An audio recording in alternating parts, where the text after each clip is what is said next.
আমরা আসছিলাম মধুপুর আনারসের বাগানে।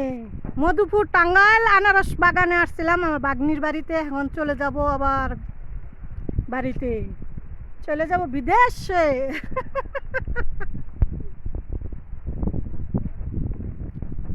আনারসের বাগান, পুরো এলাকা আনারসের বাগান। মধুপুর টাঙ্গাইল আনারসের বাগানের অভাব নাই, খালি আনারস আর আনারসের বাগান। আমরা নিজে কয়েকটা আনারস লয়ে লইছি। এটি হচ্ছে উলকচু আপনার, এই ওই যে গরুর মাংস দিয়ে রান্না করে খাইতে পারে, মাছ দিয়ে রান্না করে খাইতে পারে। উলকচু যেটা বলে ওইটা। আর সব হচ্ছে আনারসের বাগান। বুঝলাম বড় আফা বাগনি বিয়ান সবাই আগে আগে যাইতেছে, আমি ভিডিও করতেছি। আমরা আনারস আনারস, খালি আনারস আনারস আনারস।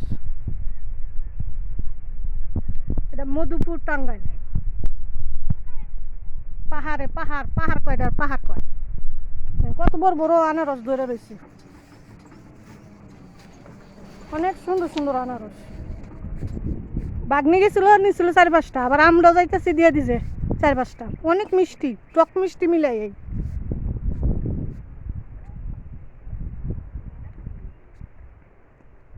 তুলছি মেলাটি, তুলছি ভিডিও।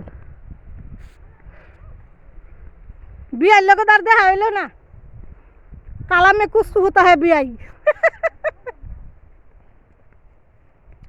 আনারস আনারস আনারস।